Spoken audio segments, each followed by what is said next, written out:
अस्सलाम वालेकुम। Rubina Mukhtar YouTube channel पर एक नई वीडियो के साथ। व्यूवर्स, आज हम अमन के मुतालिक बात करेंगे। अमन की अदम मौजूदगी में ना सिर्फ बदअमनी फैलती है बल्कि तरक्की और खुशहाली भी रुक जाती है। जंग और तशद्दुद के नतीजे में हज़ारों लोग अपनी जानें गंवा बैठते हैं, ख़ानदान तबाह हो जाते हैं, मुल्क की मईशत तबाह हो जाती है, बदअमनी फैलती है। लेकिन अगर हम सब मिलकर अमन के लिए कोशिश करें तो हम एक खुशहाल और बेहतर दुनिया तश्कील दे सकते हैं। एक ऐसी दुनिया का तस्वर जहां हर शख्स आज़ादी और इज़्ज़त के साथ ज़िंदगी गुजार सके, जहां कोई जंग ना हो, कोई तशद्दुद ना हो, हर तरफ सुकून हो। व्यूवर्स, दुनिया में अमन का क़याम कोई आसान काम नहीं है, लेकिन यह नामुमकिन भी नहीं है। इसके लिए हमें सबसे पहले अपने रवैयों में तब्दीली लाना होगी।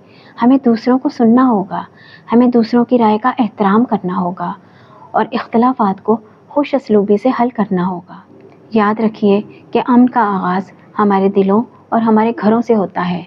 अगर हम अपने दिल से नफ़रत ख़त्म करके एक दूसरे को समझने की कोशिश करें तो अमन का क़याम मुमकिन हो सकता है।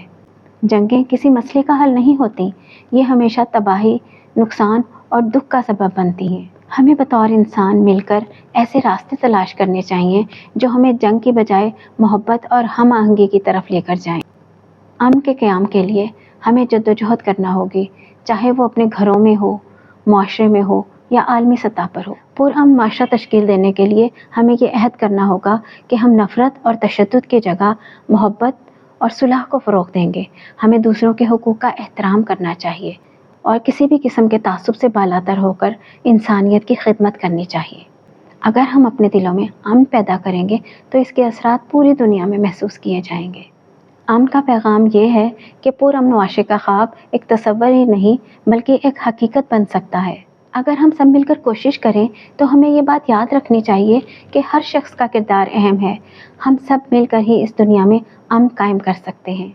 आइए हम सब मिलकर अहद करते हैं कि हम अपनी ज़िंदगियों में अमन और हम आहंगी को फ़रोग़ देंगे, नफ़रत, तासुब और तशद्दुद को तर्क कर देंगे और एक बेहतर और पुरअमन दुनिया की तामीर में अपना हिस्सा डालेंगे।